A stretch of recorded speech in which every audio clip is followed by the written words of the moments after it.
Hey guys, this is Victor from Vitagenics, the Wise Traditions Nutritionist, and today I want to speak to you about wheat. Is wheat good for you? This is a pretty complicated question, so it depends on a lot of things. There are so many factors. First of all, are you gluten intolerant or gluten sensitive, or maybe you think you are? Do you have celiac disease or some other issue? Uh, these things are factors, but even then, it still depends on many other things. And one of the most important things is what type of wheat are you eating? Is it einkorn or emmer? And when I say these things, you probably never even heard of einkorn or emmer. Maybe you've heard of spelt, etc. So we're going to speak more about the types of wheat. And then the next thing is, how was it grown? Is it really truly organic?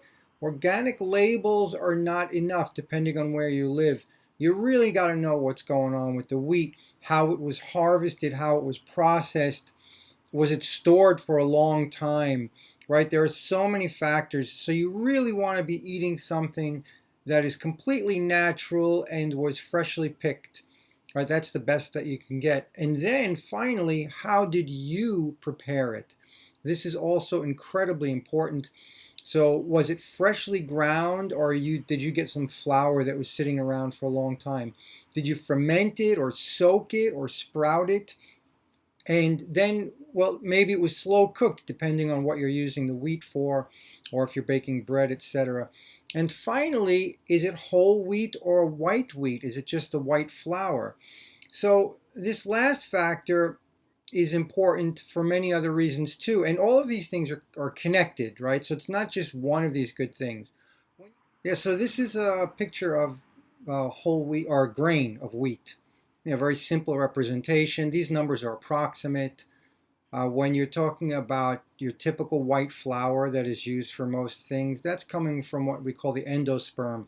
And it's mostly just carbohydrates, right? There's not a lot of nutrition there. And most of the nutrition and anti-nutrients are in the bran and in the germ. So when you eat whole wheat, you get all the nutrition. There's a lot more nutrition when you take it all together, and fiber. However, you also have to worry about anti-nutrients, and that's when things like fermenting, soaking, and sprouting really come into play. And freshly grounding your wheat is important because it prevents it from oxidation.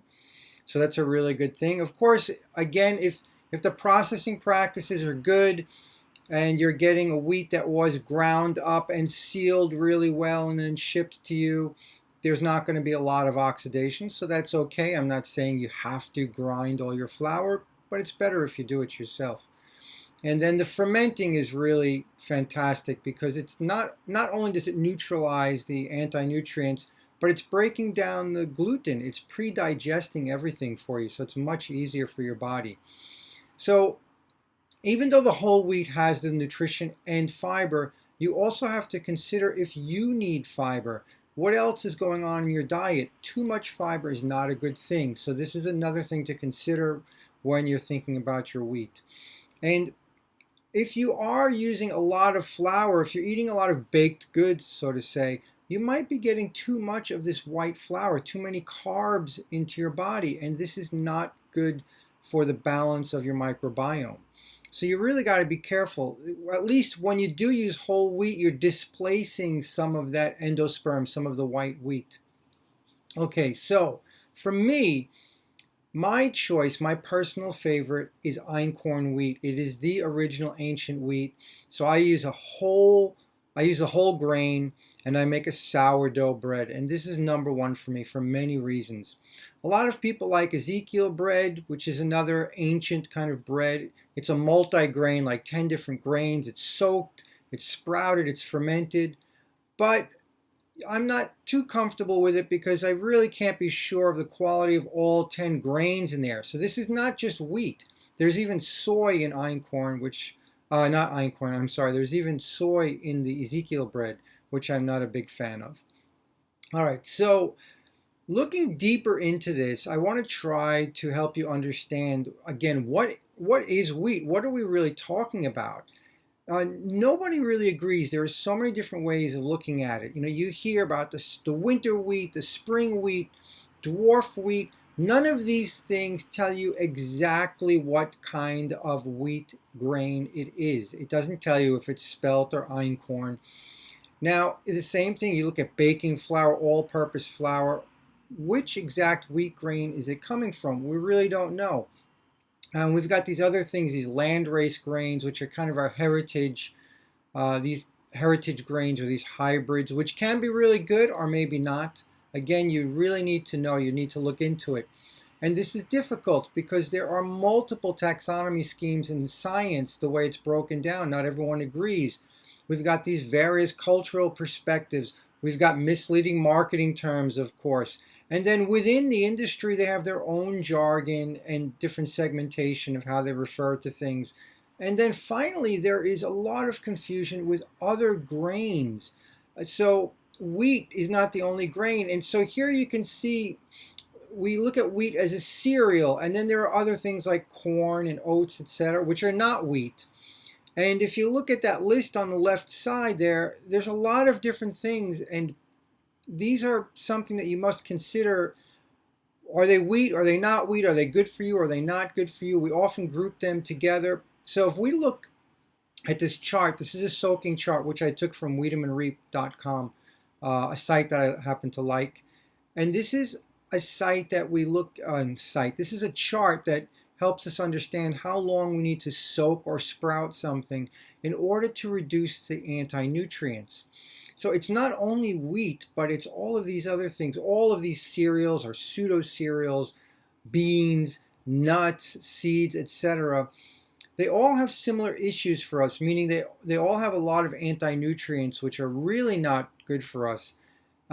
But we can reduce or practically eliminate them with soaking, sprouting, and especially fermenting.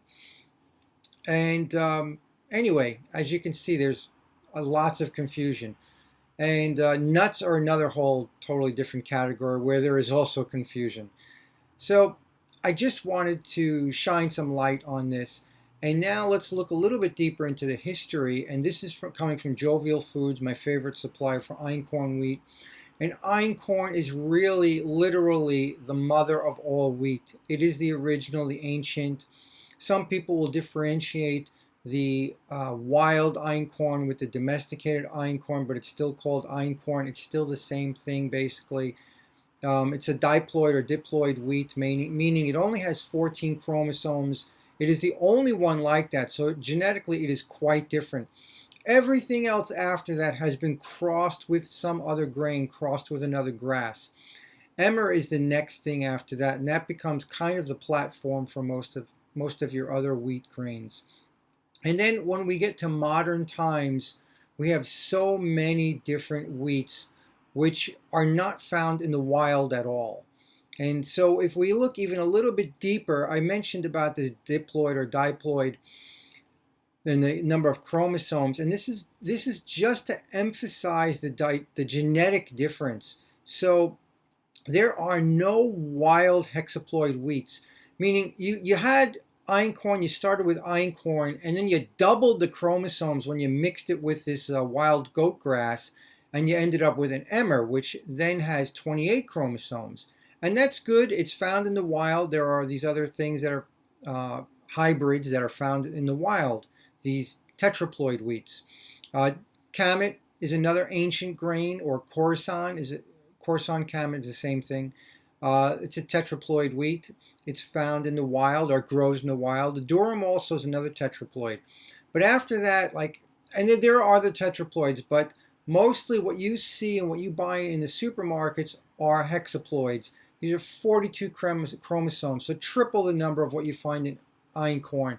And again, I'm explaining this to you just to emphasize the huge genetic difference between the original einkorn wheat and what you buy in the supermarket today. And that has a huge impact on the type of gluten. Now, fortunately, there are no GMOs, at least at this time, so we don't have to worry about that. This is all coming from hybridization. And all of your typical wheat sold is cultivated hexaploid wheat. It's not from the wild. Now, cultivation is not a bad thing. There are a lot of wonderful heritage grains that are cultivated. They are hexaploid.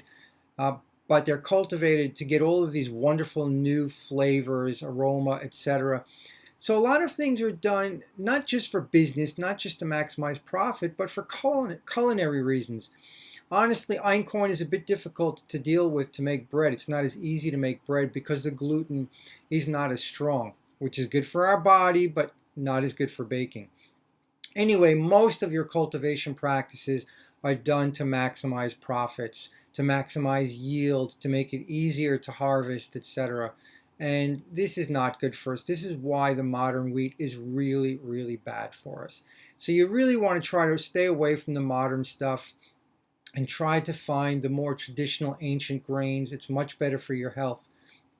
If you want to eat wheat, you got to know how to prepare it. You got to know what kind of wheat you're getting, and you got to know where it's coming from to make sure it's really clean, not doesn't have glyphosate. I mean, most of our wheat is drowned in glyphosate these days, which is a terrible chemical. And anyway, you might think you're glucose. You might think that you are gluten intolerant or you have a gluten sensitivity, but maybe not. It might just be the chemicals, it might just be the type of wheat. A lot of people are able to eat einkorn wheat when they are unable to eat any other kind of bread and such. So anyway, I hope this helps you. I hope it helps you on your road to wellness, helps you enjoy some bread or etc., whatever, if you want to eat wheat. Of course, if you don't want to, then just stay away from it. Get your nutrition elsewhere. Generally speaking, that's a safer, easier bet. Wheat became popular because it was really easy to store it, so it became a very efficient and convenient form of nutrition. However, 10,000 years ago, when we did start using wheat, that's when our tooth decay really started. So, something to think about. Anyway, good luck. Enjoy. Okay, so here's an example of grains, right? So, grains are more than just wheat. And this is a pretty good list right here by this Grains and Legumes Nutrition Council. And you'll see that wheat is here, and these other things are not wheat, right? These are other types of grains that are not wheat.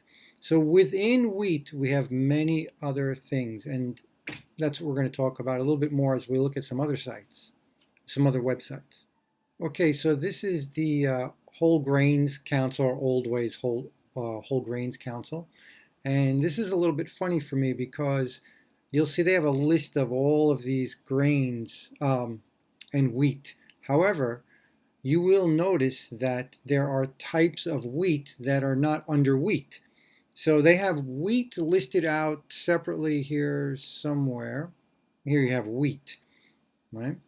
But then you also have these other spelt, which is a wheat, and you have kamet, which is a wheat. That's also Khorasan or kamet. Farro is wheat. Einkorn is wheat. So depending on what site you look at, what reference you look at, there's many different kinds of taxonomy. So it's very confusing for people to understand what is wheat, what is not wheat. Okay, so here's another way of looking at wheat. And in this case, we're looking at a company that's talking about landrace grains or promoting them. And you'll see on the left side here, there are all of these different landrace grains. And most of these, not all, but most of these are wheat, or different kinds of wheat. But they are very minor variations of other standard wheat. And it can be countless when we start looking at things like this. So again, this further adds to the confusion. Generally speaking, your landrace grains, they're going to be the heritage stuff, meaning they're going to be based on the older, more natural, more wild wheat, and so they are going to be healthier for you and probably taste better. But again, I'm just speaking generally. This is just an example.